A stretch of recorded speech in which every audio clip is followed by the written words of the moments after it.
গুরবে গৌরচন্দ্রায় রাধিকায় তদালয় কৃষ্ণায় কৃষ্ণ ভক্তায় তদ্ভক্তায় নমো নমঃ। সমস্ত যায় করতে সময় কৃষ্ণায় গোপীনাথায় মদন মোহনায় মদিশা প্রাণনাথায় গোবিন্দায় তে নমঃ। নারায়ণ নমস্কৃত্য নরং চৈব নরোত্তমং দেবীং সরস্বতীং ব্যাসং ততো জয় মুদীরয়ে।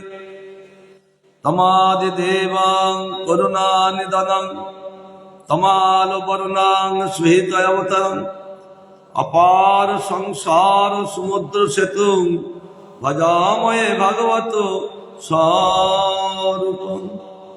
ভজামহে ভাগবত স্বরূপং ভজামহে ভাগবত স্বরূপং। ভজামহে ভাগবত স্বরূপ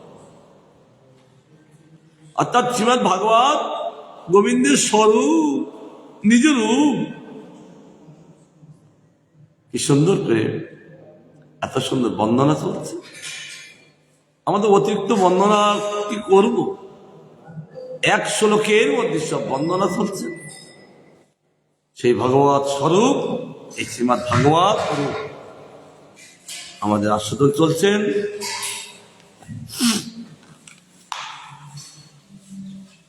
আবার সে রূপটা নবই নবই মান। এই ভাগবত কথা রূপে নবই নবই মান, শ্রবণ রূপে নবই নবই মান, ভক্তের কাছে তিনি নবই নবই মান হন। এই জন্য শ্রোতা বক্তা তারা তৃপ্তি লাভ করতে পারেন না। কেন? তিনি সবসময় নবই নবই নহর করছেন, নতুন নতুন রূপ প্রকাশ করছেন ক্ষণে ক্ষণে। অনুভব করেন কে? ভক্ত। ভক্তি সহকারে যাকে তিনি দেখেন তার কাছে তিনি নতুন নতুন রূপ প্রকাশ করেন। যেহেতু অনন্ত রূপ, সেখানে তিনি প্রকাশ করেন। ভক্তগণ সে নতুন নতুন রূপ থেকে পরমানন্দে ভাসতে থাকেন। যাই হোক, গোবিন্দচন্দ্র জয়যুক্ত হন।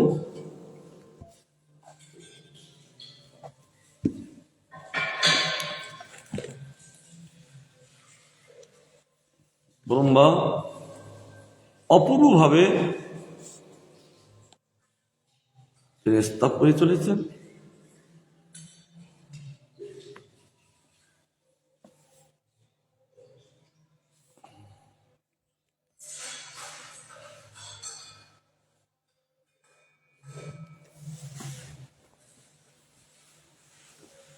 এখন আমাদের আস্বাদন চলছেন। কালকে তিনি অনেক কথা তুলে তুলে ভগবানকে বলতে লাগলেন। দেবগণ নানাবিধ উপচার দ্বারা উপাসনা করে আপনার সেরূপ প্রসন্নতা লাভ করতে পারেন না। কেন পারেন না? তারা ভগবানের প্রসন্নতা লাভ করেন না কেন? তারা ভগবানের অঙ্গ। ভগবানের অঙ্গ, তাহলে ভগবানের অঙ্গ তারা, তাহলে তারা ভগবানের প্রসন্নতা লাভ করতে পারেন না কেন? ভগবান বলছেন তারা শুধু আমাকে চায়। একটা কথা কি, যখন বিপদে পড়ে আমাকে ডাকে, আর বিপদে যখন না পড়ে আর ডাকে, তখন নন্দকাননে ফুর্তি করে। তাদের কাজে তখন নন্দগ্রামে ফুর্তি করে, নন্দগ্রামে না, নন্দন কানন ফুর্তি করতে থাকে। আবার যখন বিপদে পড়ে তখন আবার ডাকেন। এই জন্য এরা আমার পূজা করিও তারা আমার পূর্ণসত্তা লাভ করতে পারেন না। কিন্তু ভক্তগণ নিরন্তর আমার সুখের জন্য তারা চলতে লাগেন। কি করলে গোবিন্দ খুশি হবেন, তারা সব সময়ের জন্য তারা সেবায় রত। যেমন আমার গুরু মহারাজ বেশি খুশি হন হরি কীর্তন করে, বলেছেন তিনি সমবেত হে গোবিন্দের সামনে হরি কীর্তন করলে গুরুদেব বলছেন আমি বেশি খুশি হই, কারণ হরি কীর্তনের মধ্যে তাকে গুরু বৈষ্ণব ভগবান, হরি কীর্তনেই তারা বিশ্রাম করেন, হরি কীর্তন করে তারা আবার জাগ্রত হন। এই নিয়মটা কোথায় চালু আছেন? জগন্নাথ মন্দিরে। আমরা এক সময় ছিলাম পুরীতে, আর মঙ্গলাতে দর্শন করতে যেতাম গুরুমাতার সঙ্গে। ওখানকার ভক্তগণ এসে ওই জগন্নাথের সামনে বসে, জগন্নাথ জাগেননি, যতক্ষণ মতো গীত গোবিন্দ কীর্তন না হবে ততক্ষণ জগন্নাথ জাগবে না। তারা উড়িয়া সুরে কি সুন্দর গীত গোবিন্দ করলেন, আর গীত গোবিন্দ সমাপ্তি আর জগন্নাথ সঙ্গে সঙ্গে দর্শন দান করলেন। কারণ গুরু বৈষ্ণব ভগবান হরি কীর্তন যোগে তারা শয়ন করেন, আবার হরি কীর্তন যোগে তারা জাগরণ করেন। এই জন্য গুরু মহারাজ বলতেন আমার এই নিয়ম থাকবে, আগেই হরি কীর্তন করতে হবে। হরি কীর্তন যোগে মন্ত্র হোক না হোক, হরি কীর্তন করলে গোবিন্দ দেখি যান, রাধারানী দেখি যান, গৌরী দেখি যান, আর তারা যখন দেখি যান তাদের কিছু প্রসাদের ব্যবস্থা, আরতির ব্যবস্থা সঙ্গে সঙ্গে তারা করতে থাকে। এই জন্য বলছেন ব্রহ্মণ আমি তাদের প্রতি প্রসন্ন হই না কেন? এই একটাই কারণ, বিপদে পড়লে ডাকে, বিপদে পড়লে ডাকে না। আর ভক্তগণ নিরন্তর তারা আমার ডাকে, তার জন্য ভক্তগণ আমার পূর্ণতা লাভ করে। তুই বলো, যারা নিরন্তর আমার ভজন করে চলেন তাহলে তারা লাভ করবে না ভক্তগণ লাভ করবে আমার প্রসন্নতা? ব্রহ্মা তখন বুঝতে পারলে তাই তো, তাই নিরন্তর হওয়া চাই। পুংসা মত বিবিধ পুংসা মত বিবিধ কর্মভি তদ্রাধ্যই দানেন চগ্র তপসা পরিচর্যায় আরাধনাং ভগবতস্তব সৎক্রিয়ার্থ ধর্ম অর্পিত কচিন মৃয়তে ন যত্র। ইসল কি ছন্দ? হ্যাঁ, সাধ্যবৃত্তি, সাধ্য। এই জন্য পুরুষ সকলের নানাবিধ সৌত স্মাত্ত যজ্ঞাদি কর্ম, দান, কঠোর তপস্যা ও পরিচর্যা দ্বারা যে আপনার আরাধনা, তাই কর্মসীমের শ্রেষ্ঠ ফল। যেহেতু আপনাতে অর্পিত ধর্ম কখনো বিনাশ প্রাপ্ত হয় না, কোনদিন, বলছেন ভগবান। এই জন্য এই পুরুষ সকল নানাবিধ শ্রুত স্মার্ত যজ্ঞ, কর্ম, দান, কঠোর তপস্যা ও আপনার পরিচর্যা দ্বারা আপনার আরাধনা করেন, অর্থাৎ কর্ম করেন, কর্ম করে গোবিন্দের কাছে সমর্পণ করেন। যজ্ঞ করেন, যজ্ঞটা গোবিন্দের কাছে সমর্পণ করেন। তিনি দান করেন, তিনি গোবিন্দের কাছে সমর্পণ করেন। তিনি তার সেবা করেন, গোবিন্দের কাছে সমর্পণ করেন। কারণ তারা নিজের জন্য কিছু করেন না। তখন বলছেন তাই কর্মসময়ের শ্রেষ্ঠ ফল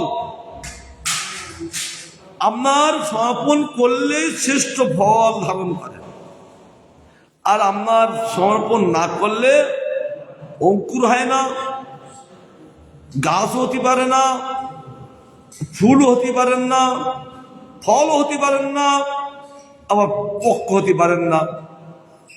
আর সব কর্ম আপনার পদবর্তন সমর্পণ করলে তারা শ্রেষ্ঠ ফল লাভ করেন।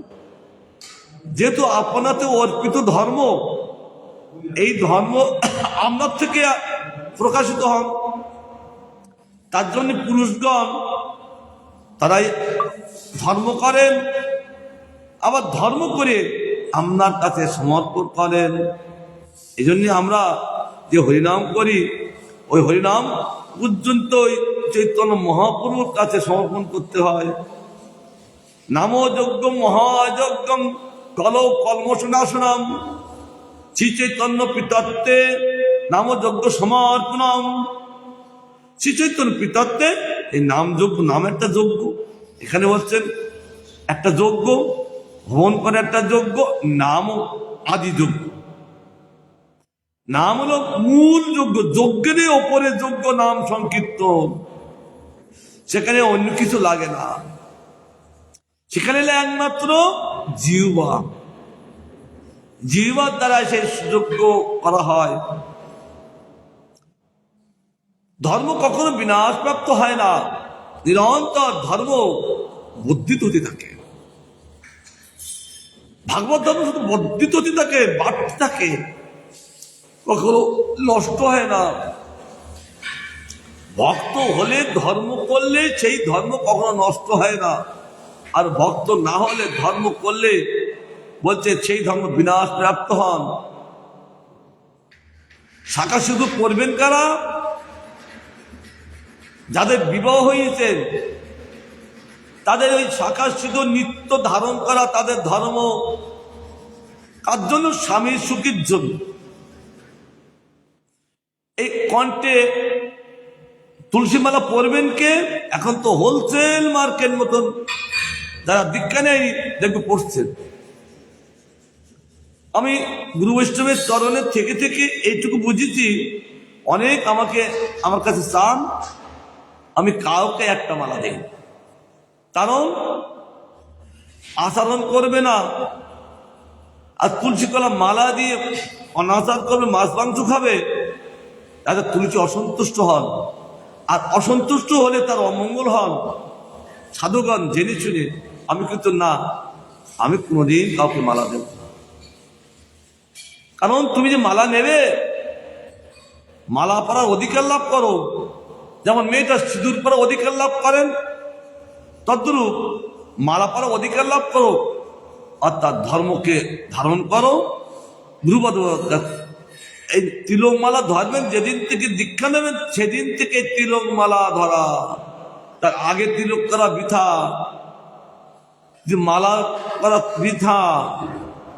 যেখানে যেদিন থেকে গুরুপদ আশ্রয় করবেন, সেই দিন থেকে তার ওই তিলক মালা অধিকার গুরুদেব দেন। এই জন্য আগে বিনা অধিকার না লাভ করলে ওইগুলো ধারণ করা যায় না। এখন তো ব্যবসায় যুগ চলছেন, আগে তো অভ্যাস যোগ করে তাদের হাতে মালা দুটো দিচ্ছেন। এটা শাস্ত্রের বিধি না, বিনাশ হন।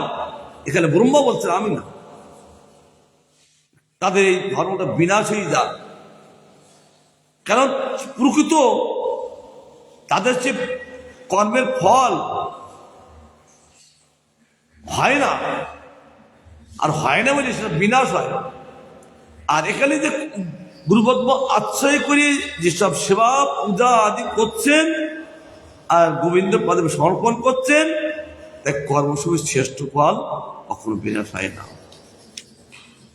সচ্চাদ সর্প মোহ শৈব নিপীত ভেদ মহায় পদয়ী উদধীশনায় নমো পরস্মৈ বিশ্বত ভবস্থিতি লয়েষু নিমিত্ত লীলা রসায় তে নমো ইদং চ ক্রিমিশ্রায়। একটু ভালো ছোট ছোট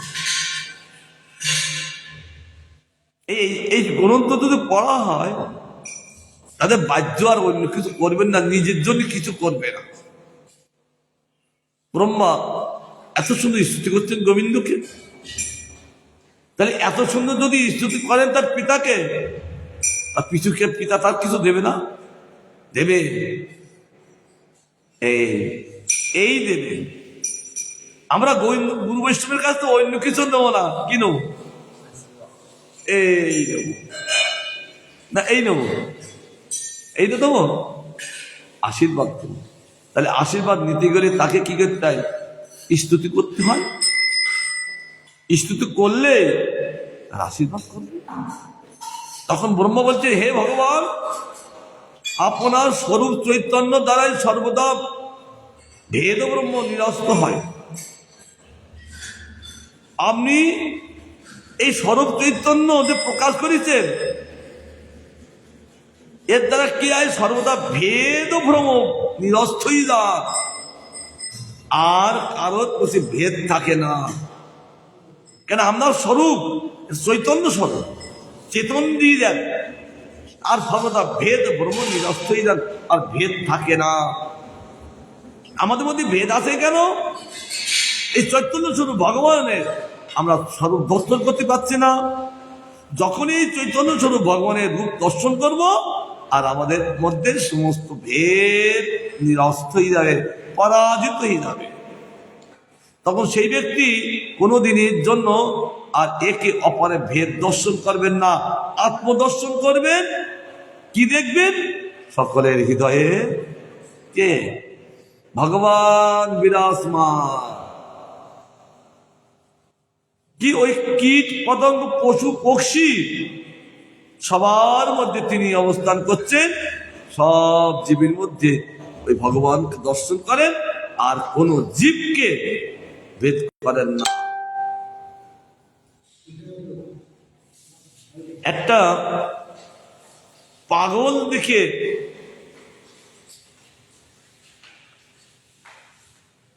যদি আমরা হাস্য করি, তাহলে ভগবত চরণ অপরাধ হবে। তার মধ্যে ভগবান আছেন। এই যে গুরুমহারাজ বলছিলেন, কাউকে কুদৃষ্টিতে দর্শন করা যাবে না। সকলে কুদৃষ্টি হিসেবে খারাপ দৃষ্টি দর্শন করা যাবে না। কেন? আমরাও এক সময় এরকম ছিলাম।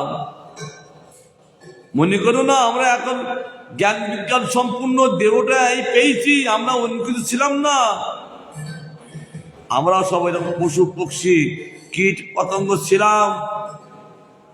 আজ ভগবানের করুণায় তিনি এত সুন্দর আমাদের একটা ভগবত ভজন করা উপযোগী একটা দেহ দান করলেন তিনি। না, এই ব্যক্তির যদি মনুষ্য দেহ দান করি, তাহলে এই দেহ দিয়ে আমার ভজন করবে। তার জন্য ভগবানে এই মনুষ্য দেহ দিলেন ওই ভগবত ভজন করার জন্য। এই মনুষ্য দেহ অন্য কোনো কার্য করার জন্য ভগবান মনুষ্য দেহ দেয়নি। ভক্তগণ ভালো করে শুনবে, এই মনুষ্য দেহ দিয়েছেন গোবিন্দ তার ভজন করার জন্য। আর তার ভজন না করলে ভগবান অসন্তুষ্ট হয়ে বলে, ওকে আমি আর কোনো দিনের জন্য এই মনুষ্য দেহ দেব না। একটা সুযোগ দিয়েছিলাম, কেউ ফেল করলে তার জন্য তার আবার একটা সুযোগ দেয় না? এইবার তুই পরীক্ষা দাও। তার জন্য ভগবান আমাদের শ্রেষ্ঠ মনুষ্য জন্ম একটা সুযোগ দিলেন। এই সুযোগ যদি অবহেলা করে হারিয়ে গেল, তাহলে আবার ওই জলের মধ্যে আবার এই বহুজীব হতে হবে। কেন? জীবের গতানুগতি কখনো বন্ধ হয় না। তাই গতানুগতি বন্ধ করার জন্য ভগবান এই মনুষ্য দেহ দিলেন। কেন দিলেন? তার ভজন করার জন্য। আর ওই ব্যক্তি আমার ভজন করলে আর তাকে আর অন্য জনিতে যেতে হবে না, আর এখান থেকে আমার কাছে গোলক বৃন্দাবনে চলে যাবে। ভেদভ্রম নিরস্ত হয়ে যাবে। আপনি বিদ্যাশক্তির আশ্রয়, অতএব পরতত্ত্ব জীব এই যে বিদ্যা লাভ করবেন, এই বিদ্যা শক্তি কোথা থেকে লাভ করবেন? কারণ বিদ্যা শক্তির আশ্রয় আপনি, তার জন্য আপনি পরতত্ত্ব, শ্রেষ্ঠ তত্ত্ব। আপনার থেকে এই জগতে বিদ্যা আসে না। আপনি যদি এই জগতে বিদ্যা না দিতেন, তা বিদ্যাগুলো কোথায় পেতেন? লোক যে পড়াশোনা করছেন, এই বিদ্যা কি করে লাভ করতেন? আবার অক্ষরগুলো তো কোথা থেকে আসবেন? অক্ষরগুলো সব গোবিন্দ। কে সব গোবিন্দকে ব্যাখ্যা করেছেন? কে? জীব গোস্বাই পাদ। হরি নামামৃত ব্যাপারে প্রত্যেকটা অক্ষরের উপরে তিনি কৃষ্ণ বড় ব্যাখ্যা করেছেন, তাই না? ব্যাকরণে হরি নামামৃত ব্যাকরণ ভগবান দেখছেন। এই জগতে মানুষকে তো শিক্ষিত করতে হবে, কারণ জীব, আমার এই জীব, এতে তো মূর্খ করে রাখা যাবে না। তাই ওই জগতের অক্ষর এই পরজগতে তিনি দিলেন। কেন দিলেন? তাদের শিক্ষিত করার জন্য। শিক্ষিত করলেন কেন? তারা আমার ভজন করতে পারবে, আমাকে জানতে পারবে। অশিক্ষিত যেমন আমাকে জানতে পারে না, আর এরা লেখাপড়া করলে আমাকে জানতে পারবে, কারণ ন্যায় অন্যায় ভালো মন্দ বুঝতে পারবে, তাই তো? কিন্তু এই জগতের এমন একটা প্রচলন হয়েছে, তারা এই লেখাপড়া করে ভগবান ভজন করছেন না। ভগবান বলছেন এদের যে আমি অক্ষরগুলো দিলাম, এদের পড়াশুনো করিয়ে আমার বৃথাই। অনেক পিতাও বলেন যে ওর পিছনে আমার এত টাকা খরচা করিয়ে আমার বৃথা হয়ে গেল, পরীক্ষা পাস করতে পারল না। বহু টাকা খরচা করলেন তাকে, তার পিছনে। পিতাও বলেন। আর ভগবান জগৎ পিতা, তিনি কেন বলবেন না? ব্রহ্মা নিজেই বলছেন। ভগবান কি বলছেন? ব্রহ্মা পিতা স্বর্গ, পিতা ধর্ম, পিতহি পরমং তপ, পিতুরি পিতান পিতুরি পিতান্মে পিতুরি পিতান্মে পিতন্তে সর্বদেবতা। ভগবান আপনি প্রকৃত স্বর্গ, আপনি একমাত্র ধর্মপুরুষ, আর আমদার ভজন করা এক শ্রেষ্ঠ তপস্যা। এক্ষেত্রে কিন্তু ব্রহ্মা বলবো। অন্য এই শ্লোকটা কিন্তু অনেক জায়গায় লাগায়, কিন্তু অনেক জায়গায় লাগালে সেখানে তার পিতা কখনো ভগবান না। আমাদের নিজ নিজ পিতা কখনো ভগবান না, একমাত্র ব্রহ্মার পিতাই তো ভগবান। তার জন্য তিনি ওই গানটা করেছেন। এরা আমাদের অনেক পিতা মাতার মধ্যে লাগায়। গুরু মহারাজ বলেছেন মূর্খ এরা, তার পিতা মাতা কি ভগবান? কেন? এটা তো ব্রহ্মার শ্লোক। ব্রহ্মা বলছেন পিতুরি পিতিয়ান্মে প্রিয়ন্তে সর্বদেবতা আপনি। ব্রহ্মা বলছেন।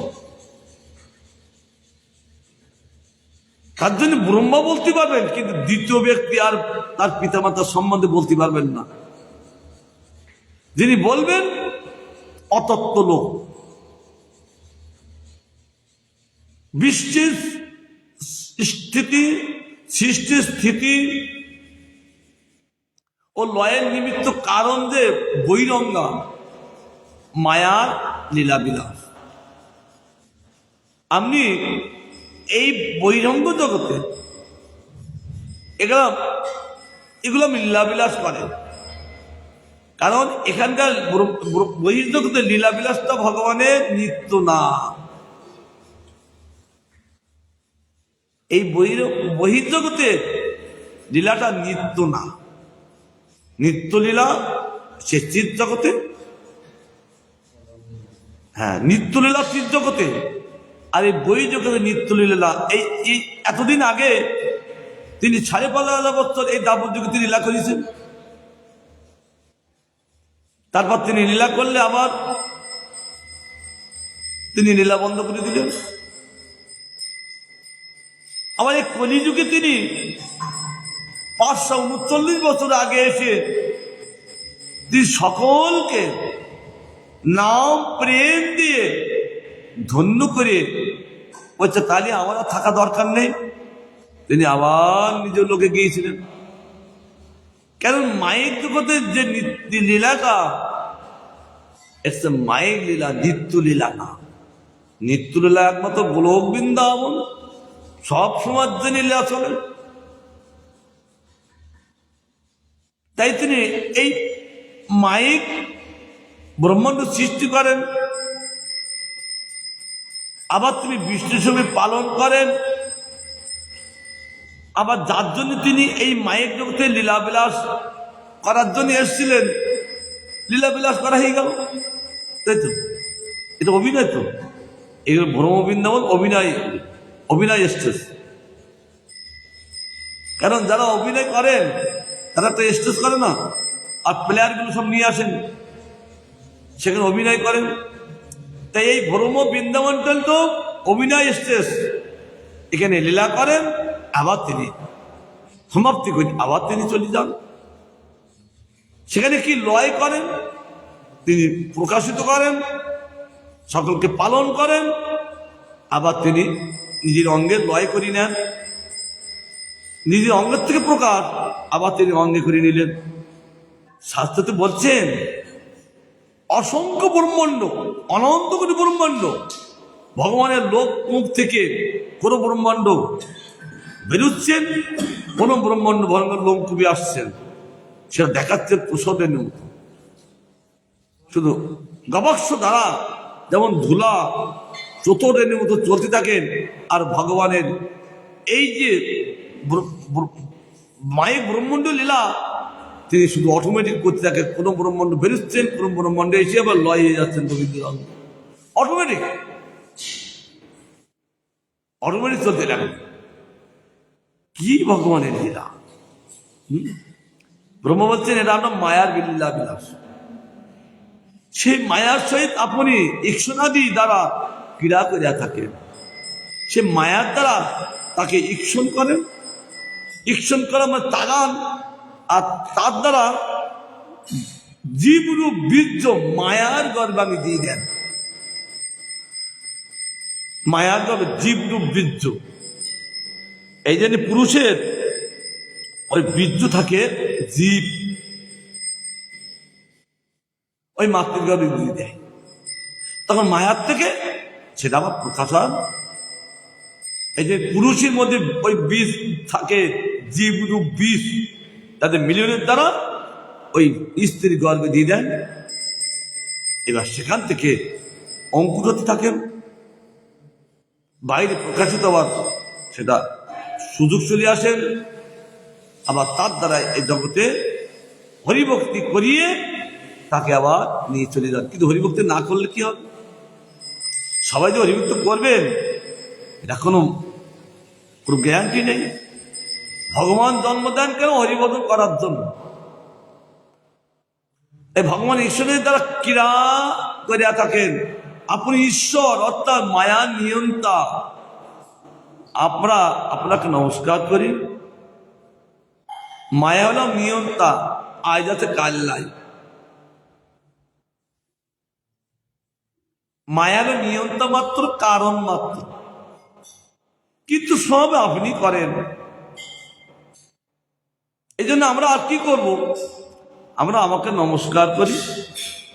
কেন এই লীলা আপনাকে, এই লীলা আমি বর্ণনা করতে পারবো না। অনন্ত লীলা কি করে আমি বর্ণনা করব? আমি হাত জোর করে শুধু নমস্কার করব।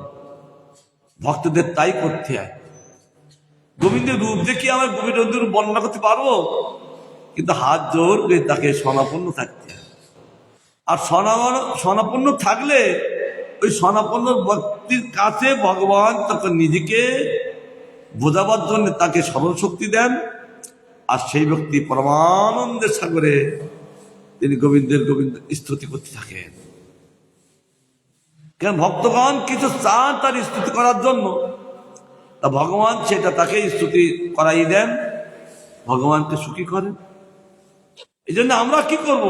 আমরাকে নমস্কার করব, এরও বেশি আমরা কিছু করতে পারছি না। কেন জীব, নমস্কার শব্দের অর্থ হইল আমি আমার যত কর্তৃত্ব সবই আপনাকে দিলাম, দেহটাও দিলাম। নমস্কার শব্দ অর্থ হল দেহটা গোবিন্দের কাছে সমর্পণ করা, এবং অহং যে বুদ্ধি, আমি আমার যে ভাব, সেটা গোবিন্দকে সমর্পণ করা। আমরাও সেটা করি, কিন্তু দেহটা গোবিন্দকে সমর্পণ করি কিনা কতটুকু আমরা অন্তরে বুঝতে পারবো।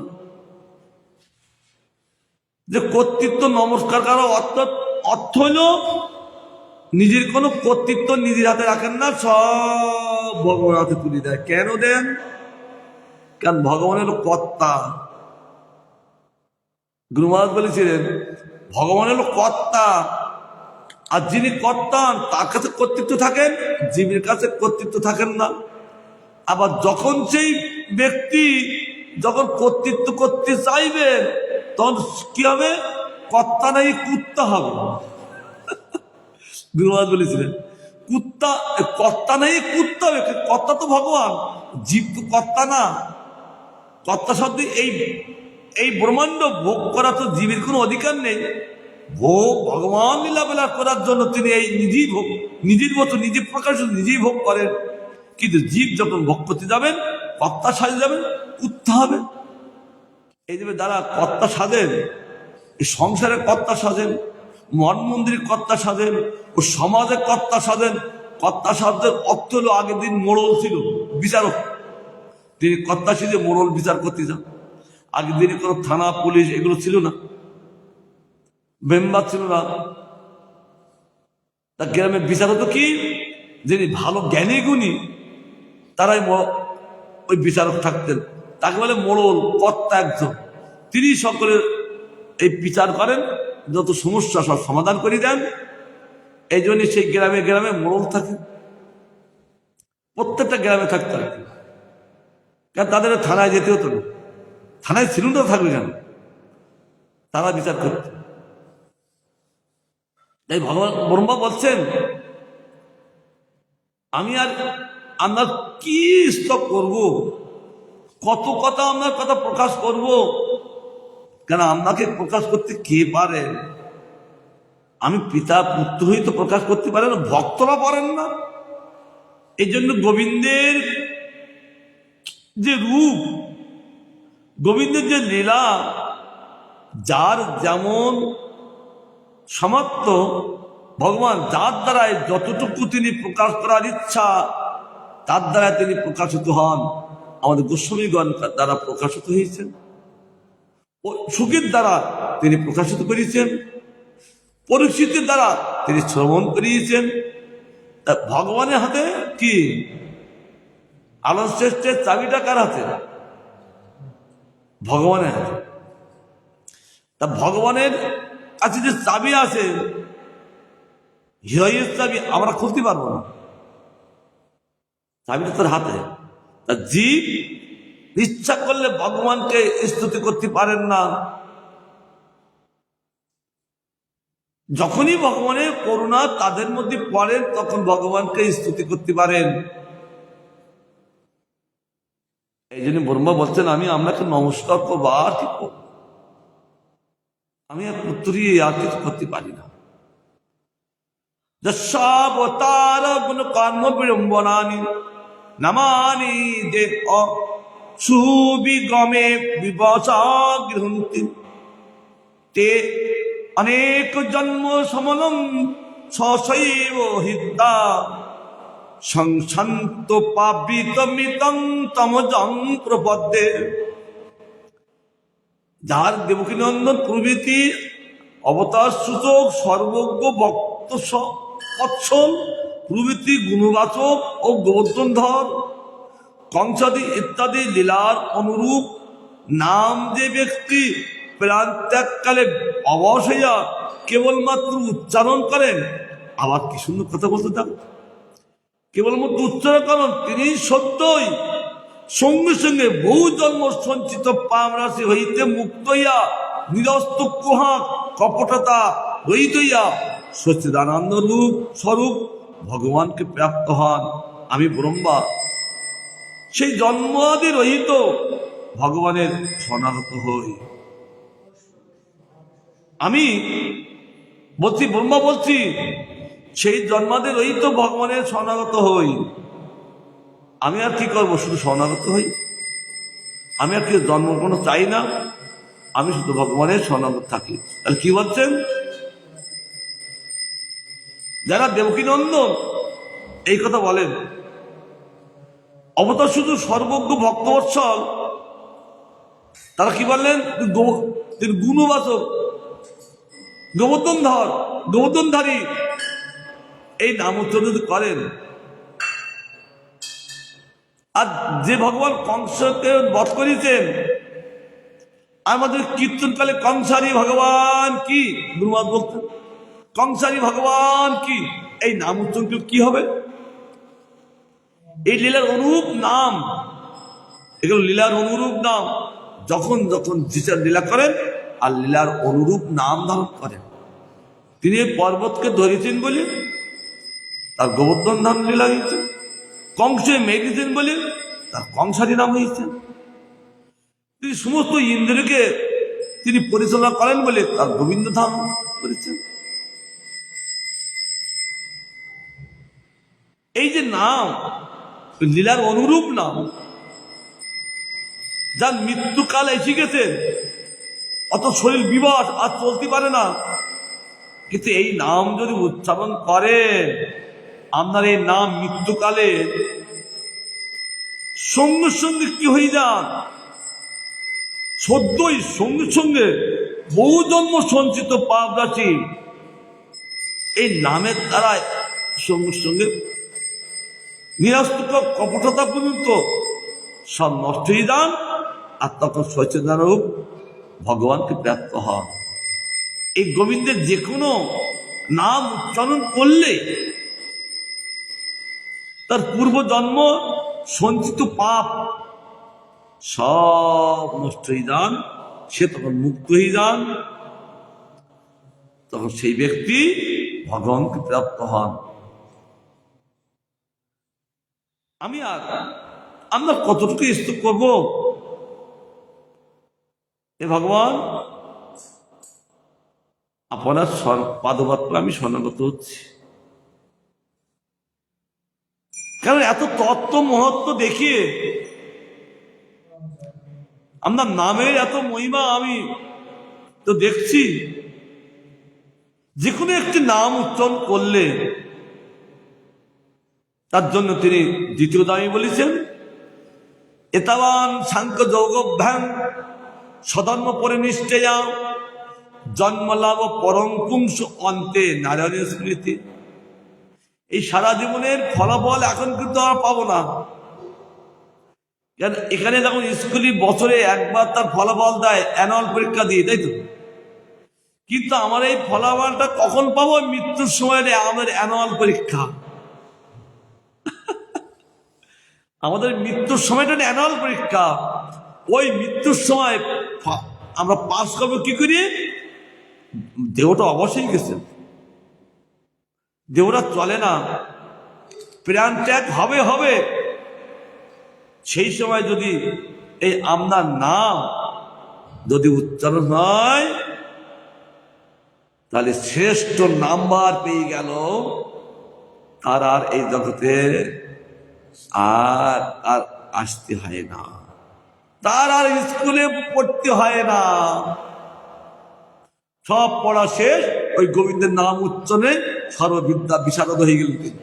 গোবিন্দ সর্ববিদ্যা বিশারদ, এর আগে বললেন না, বিদ্যা শক্তির আশ্রয় আমি পরতত্ত্ব। এই জন্য পরজগতে কোনো স্কুল নাই, আছে বুঝলেন, লেখা নেই যে তারা স্কুলে ভর্তি হয়েছে। স্কুল কাদের জন্য, আমাদের জন্য। ওই পঞ্চজগতে স্কুলে কোনো প্রয়োজন নেই, তারা পরাবিদ্যার শক্তিতে তারা ভগবানকে লাভ করেছেন। পরাবিদ্যা শ্রেষ্ঠ বিদ্যা গোবিন্দকে লাভ করেছেন, গোবিন্দকে জেনেছেন, তার সাথে পরাবিদ্যা। তার জন্য ওই জগতে কোনো স্কুল কলেজ নাই, যা আছে এই জগতে। কেন এটা মূর্খ, পড়িও বলিও বোঝে না। একটা শ্রীমান মহাপ্রভু বলেছেন কাকে, যখন দিগ্বিজয় পণ্ডিতকে বলেছিলেন, দিগ্বিজয় পণ্ডিত যখন তিনি দিগ্বিজয় করতে করতে করতে করতে নবদ্বীপে আসলেন। নবদ্বীপের পণ্ডিতগণ তারাও হার মেনে গেলেন। তাহলে এই পণ্ডিতকে পরাজিত করবেন কে? ওহো, এই জগন্নাথ মিশ্রের যে পুত্র নিমাই, তিনি সকলের সঙ্গে কক্ষ করে, তর্ক করে। এই তুই কি পড়েছিস বল? মুকুন্দর সঙ্গে, তারপর মুরারির সঙ্গে, গদাধরের সঙ্গে কক্ষ করে। এই তোরা কি বিদ্যালয়ে কি পড়েছিস বল? আর তারা বলেন এই পড়েছি, এই খণ্ডন কর,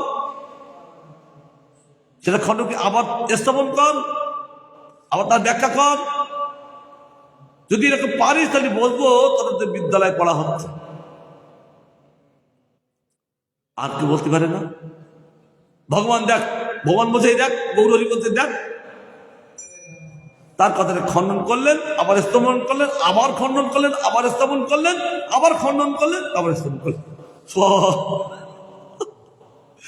সমস্ত যারা শত সহস্র কোটি সকারাজে পড়ছিলেন এই বিদ্যালয়ে, এক বিদ্যালয়ে শান্তিপনি না গঙ্গাদাস পণ্ডিত বিদ্যালয়ে তারা পড়ছেন, কিন্তু নিমার সঙ্গে পেরিয়ে উঠছেন না। তাই সব পণ্ডিত গুলো বলছেন এই নিমায় সকলের সঙ্গে কক্ষ করেন, আমরা তাকে পেরিয়ে উঠি না।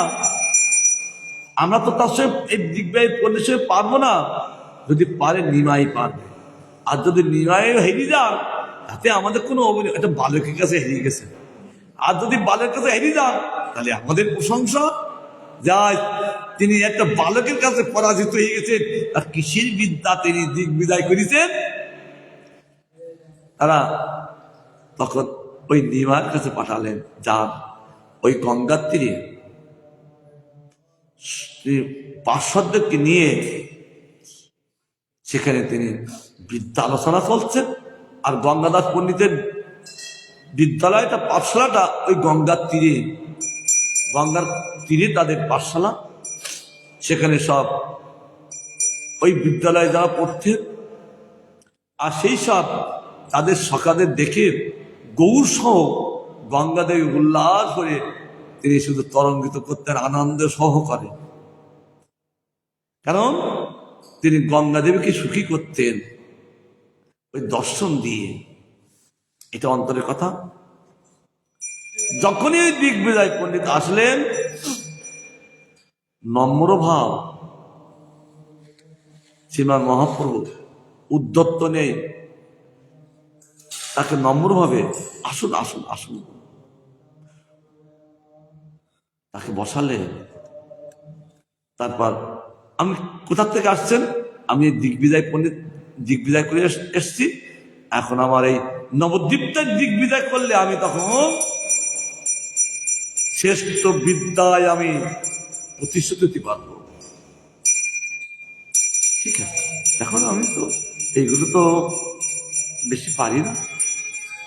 আমি তো আর অন্য কাব্য পড়িনি, আমি শুধু ব্যাকরণ পড়েছি। তবে আমার ইচ্ছা এই গঙ্গা দেবীর একটু করো, একটু মহত্ব কীর্তন করো, হ্যাঁ স্তুতি করুন। একেবারে 1 ঘন্টার মধ্যে 116 তিনি ঝড়ের মতন বলেন।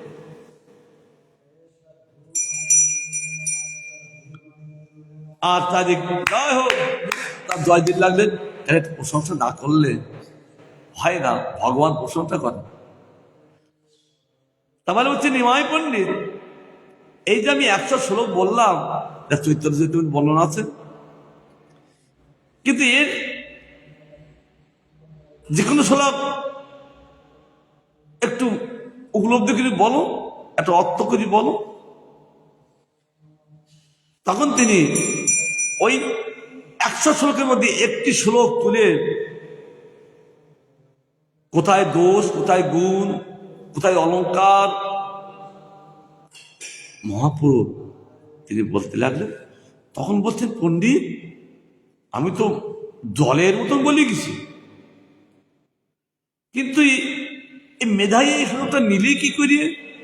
বলে, আপনি যেমন সরস্বতীর কৃপায় শ্রুতিধর এই সব বিদ্যা বিশারদ হয়েছেন, আর অন্য কেউ সরস্বতীর ইচ্ছায় কেউ শ্রুতিধর হতে পারে। তখন তিনি তার পরাজয় করে দিলেন। তারপরে রাত্রিতে তিনি বলছেন, আমি তো কারোর কাছে পরাজয় হইনি, আর একটা ছোট্ট বালকের কাছে পরাজয় হচ্ছে কেন? কারণ সব সময় সরস্বতী তার জিহ্বায় বসে সব কাজ করেন, আর তিনি ভগবানের সামনে আর সরস্বতী তো আসতে পারছেন না। পতির কাছে কেরামতি দেখাতে পারেন? কারণ সরস্বতী পতি কেন? নারায়ণের 4টি পত্নী, সরস্বতী, গঙ্গা, তুলসী, আর একজন কি, 4 জন পত্নী। গঙ্গা একজন পত্নী, তুলসী একদিন পত্নী, লক্ষ্মী একদিন পত্নী, আর সাবিত্রী তিনি পত্নী। 4 জন পত্নী নারায়ণের। এই জন্য বলছি, আমি পতির কাছে কি করে যাই? তিনি আর যেতে পারলেন না, আর পরাজিত হয়ে গেলেন।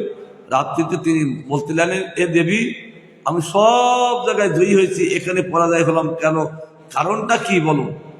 তখন দেবী আকাশবাণী বলছেন, তুমি যার কাছে গেছো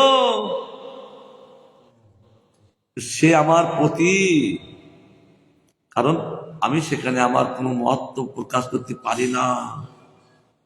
আর তুই সব দিগ্বিজয় পণ্ডিত করতে করতে তুমি যেখানে এসেছো, আর শ্রেষ্ঠ দিগ্বিজয়ের ফল লাভ করলে তুমি ওই নিমাইকে।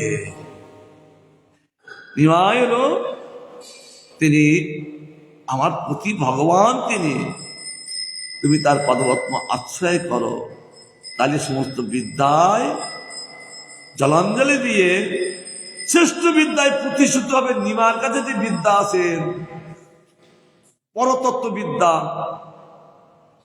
সেই বিদ্যা তুমি পারদর্শী হয়ে যাবা। কারণ তিনি বিদ্যা শক্তির আশ্রয়ে, তিনি সমস্ত বিদ্যা সেখানে আশ্রয় করেন, আবার সেখান থেকে জীব প্রত্যেকে বিদ্যা লাভ করতে পারেন। তখন তিনি পরের দিন সকালবেলা এসে যখন সাষ্টাঙ্গে দণ্ডবাদ করলেন, প্রভু আমার দেবী বলেছেন, আমি বুঝতে পেরেছি আপনি কে। তখন তিনি নিমাই শিষ্য হলেন। তখন নিমাই বলেছিলেন, পরে কেন লোক কৃষ্ণ ভক্তি করি পারে, সে যদি নইল বিদ্যায় কি করে? সেই বিদ্যার ফল জানিও নিশ্চয়, শ্রীকৃষ্ণ পাদপদ্মে যদি চিত্তবৃত্তি রয়, সেই বিদ্যার শ্রেষ্ঠ ফল হবে। বিদ্যায় পড়বেন কেন?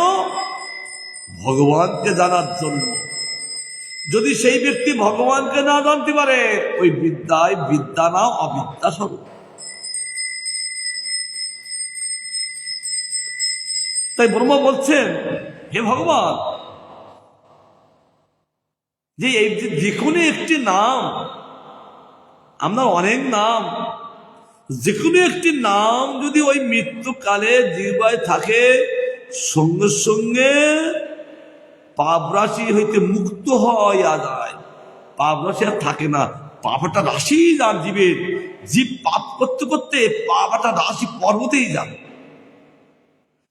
কিন্তু গোবিন্দে একবার নাম গোবিন্দ উচ্চারণ করার সঙ্গে পাপ রাশি মুক্ত হয়ে গেল, আর নাই। তখন কি করলেন? নিরস্ত সমস্ত কপটতা চলে গেল, আর সচিত আনন্দরূপ কারণ জীব একমাত্র আপনাকে লাভ করলে কি করে, তার সত্যময় হয়ে যান, জ্ঞানময় হয়ে যান, আর চিরদিনের জন্য আনন্দময় হয়ে যান। যেহেতু ভগবানেরও সচ্চিদ আনন্দ বিগ্রহ, তাকে লাভ করলে যে প্রকৃত জ্ঞান লাভ করেন, সত্যে প্রতিষ্ঠিত করেন, আর আনন্দ সাগরে ভাসতে থাকেন, ভগবানকে প্রাপ্ত হন। আর একটি শ্লোক এটা ভাই সমাপ্ত করব। যো বা অহঞ্চগি শস্য ভীম সঞ্চ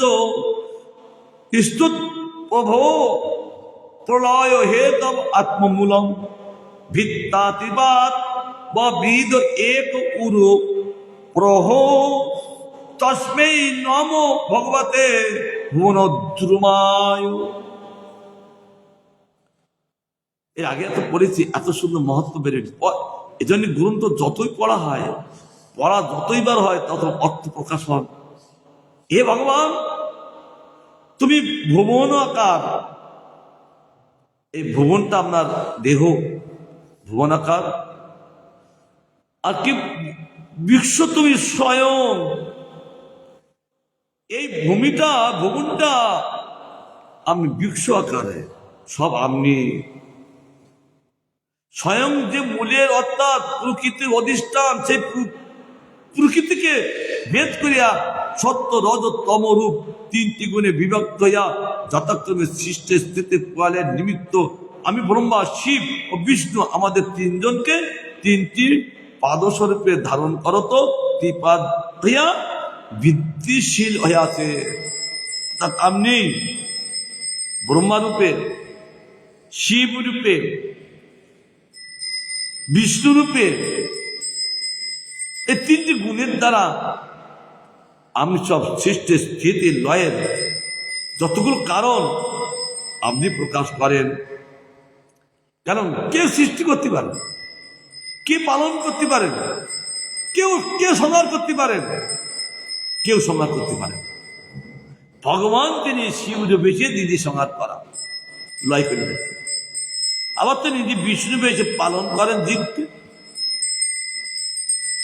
আবার তিনি একস্বরূপে তিনি জীবকে পালন করে চলেছেন। কি ওই বদ্রিকাশ্রমে নরনারায়ণ ভগবান রূপে জীব তিনি তপস্যা করছেন, আর তপস্যা করে সব জীবকে তিনি পালন করেন। আমাদের যে পালন করছেন কে, পালন করছি বলে বেশি আছি। এগুলো জানতে পারলে সভ্যতা একটা রসগোল্লা হবে, শুধু অমৃত পান করতে পারবো। জানতে পারছেন মানে আমাদের শব্দটা রসগোল্লার মতো হচ্ছে না, রসময় হচ্ছে না, অমৃত হচ্ছে না। যখনই আমরা জানতে পারবো প্রত্যেকটা শব্দ অমৃত হয়ে যাবে, আর শুধু অমৃত পান করতে থাকবেন, কোনো অরুচি হবে না। কারণ ভগবান যদি পালন না করতেন, জীব একটাও বেঁচে থাকত। তিনি তপস্যা করে জীবকে শ্বাস প্রশ্বাস দিয়ে তিনি জীবকে পাচ্ছে। এই যে আমরা শ্বাস নিচ্ছি আর ছাড়ছি, কোথার তো সংযোগ, ওই নরনারায়ণ ভগবান তিনি শ্বাস নিচ্ছেন, আমরা নিচ্ছি, তিনি শ্বাস ছাড়ছেন, আমরা ছাড়ছি। কারণ জীবের সঙ্গে ভগবানের সঙ্গে একটা কানেকশন থাকে। জীব তো তারই জীব। যেমন মাতৃগর্ভে যখন সন্তানটা থাকে আর মায়ের নারীর সঙ্গে তার একাকার থাকে, মা যখন ওই শ্বাস নেন, ওই বাচ্চাটা শ্বাস নেন, ওটা পাইপ দিয়ে দেওয়া থাকে। ওই নারীটা হলো পাইপ, যেন পাইপ দিয়ে হাওয়া দেয় না, সিরিঞ্জ দিয়ে হাওয়া দেয় পাইপ দিয়ে। আর ওই মায়ের নারী হলো পাইপ। ওই পাইপ দ্বারা কি করেন, ওই হাওয়া ওই বাচ্চাকে দেয়। আবার শুধু হাওয়া দিলে হবে না, তাকে অস করতে হবে। যখন তিনি ছাড়ছেন, তাকে হাওয়াটা ভিতরে কোনো দূষিত থাকে, অস করা হয়। কবে আমরা পটল তুলতাম ঠিক নেই। ভগবানের শ্বাস প্রশ্বাস তিনি ছাড়ছেন বলে আমরাও শ্বাস প্রশ্বাস ছাড়ছি। ওই অস শরীরের ভিতরে অস করা হচ্ছে, কারণ হাওয়াটা নিচ্ছি, আবার হাওয়াটা ছাড়ছি, ভিতর থেকে অস করে দূষিতগুলো বেরিয়ে যাচ্ছে। কেন ওটা ক্ষতি করে? যেটা আমাদের ভিতর থেকে যারা অস করে বেরিয়ে আসছেন, ওটা আমাদের ক্ষতি করে। তাহলে কাদের ক্ষতি করে না? গাছের ক্ষতি করে না। গাছ থেকে যেটা আসছেন যে অক্সিজেনটা, ওটা আমাদের উপকার হয়। আর আমাদের থেকে যখন যেটা নাইট্রোজেন বেরোচ্ছে, কার্বন ডাইঅক্সাইড যেটা বেরোচ্ছে, সেটা গাছের উপকার হয়। একটা উপকার ছাড়া তিনি একের অপরের দ্বারা তিনি বাঁচিয়ে রেখেছেন। এটা অক্সিজেন আমাদের কমন, গাছ দিতে পারেন না। গাছ তো অক্সিজেন দেন, তা অক্সিজেন দেবেন করে। এই যে পুরীধামে গেলি বোঝা যায় রথের সময় কত লোক ওই অক্সিজেন হীন হয়ে যাচ্ছেন, সঙ্গে সঙ্গে অচেতন নিয়ে যাচ্ছেন, আর তাদেরকে ওই কাঁধে করে সব হসপিটাল নিয়ে যাচ্ছে। কারণ ওই যেটা আমরা ছাড়ি ওটা আমাদের ক্ষতি করে, যেটা আমরা ছাড়ছি কেমন ছাড়ছি ওটা আমাদের ক্ষতি করে। ওরা গাছ দিয়ে তারা বেঁচে থাকে, কিন্তু আশেপাশে তো গাছ তো নেই। এই জন্য এখানে যদি বহু লোক থাকে দেখবে এখানে গরম হয়ে যায়, জানলা খুলতে হয়। কেন? ওইটা আমাদের ক্ষতি করছে। আবার দেখা যাচ্ছি মাথা করে বলে না, ওইটাই আমাদের মাথা করতে থাকে, কারণ ওটা ক্ষতি করে। তাহলে আমাদের ভগবানের শ্বাসের সঙ্গে যখন আমাদের ভিতরে যাচ্ছি, শ্বাসটা নেওয়া হচ্ছে, আবার যখন ছাড়া হচ্ছে, ওটা আমাদের মধ্যে ছিল, অর্থাৎ ভিতরে যত দূষিত গুলো ওই আবার নিঃশ্বাসের দ্বারা বাইরে বের করে দিচ্ছে। তাহলে ওই বাচ্চাটাকে বেঁচে আছেন কি করে? ওই মায়ের নারীর সঙ্গে। ওই মায়ের নারী হলো পাইপ, ওই পাইপ দিকে শ্বাস প্রশ্বাস তিনি বের করছেন আর দিচ্ছেন। এই জন্য ভগবান ব্রহ্মা বলছেন, এই জন্য আপনি জীবকে পালন করেন। আবার যখন আপনার এই লীলা হয়ে গেল, এখানে আর এই ব্রহ্মাণ্ডে থাকার কোনো প্রয়োজন নেই, তখনই আপনি আবার শিবরূপে সংহার করেন, লয় করে নেন, গটিয়ে নেন। আবার ওইটা অন্য ব্রহ্মাণ্ডে বের করিয়ে আপনি আবার লীলা করতে থাকেন, ব্রহ্মারূপে সৃষ্টি করতে থাকেন। আপনি করেন। তার জন্য বলছেন তিনজনকে তিন পাদ স্বরূপে তিনটি পদ দেন, কৃপা তৈয়া বৃদ্ধি ছিঁড়ে আছে তিনটি দ্বারা। প্রভু ওই তরু তিনটি পাদ বটে, কিন্তু ইয়ার প্রত্যক্ষ মরিচি প্রভৃতি মণিগণ ও মনু সকল ভুরি ভুরি শাখা প্রশাখা আছে। তাহলে ওই বৃক্ষের শাখা কি? মরিচাতি। আর কে? তরু তিনটি পাদ বটে, কিন্তু তারা প্রচুর শাখা প্রকাশিত হতে থাকে। কি করি? তিনি কশ্যপের দ্বারা প্রকাশ, মরিচির দ্বারা প্রকাশ, ব্রহ্মার দ্বারা প্রকাশ, দক্ষ মহারাজের দ্বারা প্রকাশ, সব শাখা উপশাখা চলতে থাকে। কেন? একটা বৃক্ষ যদি হবে না, তার শাখা প্রশাখা প্রয়োজন, তাহলে বৃক্ষটা সৌন্দর্য হবে না, নেড়া মতন দেখা যাবে, তাই তো? ডালপালা না থাকলে গাছটা নেড়া মতন দেখা যাবে।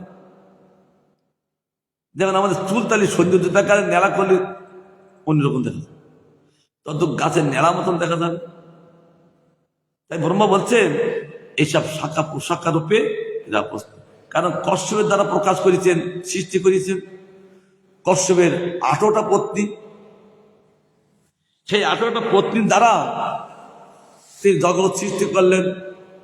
তিনি দিতির দ্বারা অসুর সব সৃষ্টি করলেন, অদিতির দ্বারা দেবতা সৃষ্টি করলেন, কদ্রুর দ্বারা তিনি যত সর্প তিনি সৃষ্টি করলেন, বিনুতার দ্বারা পক্ষী গরুর আদি পক্ষী সব সৃষ্টি করলেন। এক এক স্থির থেকে তিনি এক একটা সৃষ্টি করতে লাগলেন। এই জন্য এরা শাখা প্রশাখা, শাখা থাকেন, প্রশাখা থাকেন, ডালপালা সব থাকেন। অতএব হে প্রভু ভুবন্তরম স্বরূপ, আপনি এই ভুবন রূপে ব্যাপ্ত আছেন স্বরূপ, যে তুমি, আমি এখন কি করব? তোমাকে নমস্কার করব, তাছাড়া আমি আর কি বর্ণনা করব? এটা কিন্তু বিরাট পুরুষের ভগবানের বর্ণনা চলছে। কেন? এই ব্রহ্মাণ্ড তার শরীর, 10টি ভুবন তার অঙ্গ, তল পর্যন্ত 70 লোক পর্যন্ত ভগবান একটা অঙ্গ। আরে নদীরা আসি, নদী নদী ব্রহ্মার নারী, ভগবান নারী, এটাকে আমরা পড়ে এসছি। আবার জলটা কোথায়? ওই জলটা ভগবানের বীর্যের জল রূপে প্রকাশিত হয়। রেত, আমরা যারা রেত বলি, ওই রেত এ পরে পাবো। ওইটা ভগবানের দশম স্কন্ধে বলছে, ওইটা ভগবানের বীর্য। ওই বীর্য আছেন বলে সমস্ত জীব সঞ্জীবিত হন। দেখবে কোটি কোটি বিষ এই ভূমিতে আছে, কোটি কোটি বিষ, জীবরূপ বিষ ভূমিতে আছে। যখন এই বর্ষা হন তখন দেখবে সব প্রকাশ হতে থাকে। তদ্রূপ বলছেন কি দিয়ে, কি শক্তিতে তারা প্রকাশ হন? ওই ভগবানের রেত দিয়ে তারা প্রকাশ হন। কেন? রেতের একটা বিরাট শক্তি থাকে, বীর্য থাকেন। তখন পশু পক্ষী বৃক্ষ লতা এমনকি মনুষ্য পর্যন্ত ওই বর্ষালে তারা সতেজ হয়ে যান। এই জন্য আমরা কি আর বলবো, আমাকে আপনাকে শুধু আমি নমস্কার করো, এরপরে আমি আর তত্ত্বমত বলতে পারছি না। ভগবান যেন বলছেন, ব্রহ্মা আমি তোমার শক্তি দিয়েছি, তুমি তত্ত্বমত প্রকাশ করো আমার। জীবকে বুঝাও, জীবের যে ভুল ধারণা মোটে যাচ্ছে না, তার জন্য ব্রহ্মার দ্বারা জীবের ভুল ধারণা কাটাবার জন্য ভগবান ব্রহ্মার কাছে তত্ত্বমত প্রকাশ করাচ্ছেন। আবার ভগবানের করুণা হলে আমরা আবার আস্বাদন করব, তিনি প্রসন্ন হন। কৃষ্ণায় বাসুদেবায় হরয়ে পরমাত্মনে পুনত ক্লেশ নাশায় গোবিন্দায় নমো নমঃ। যাই হোক, গুরু বৈষ্ণব ভগবান প্রসন্ন হন।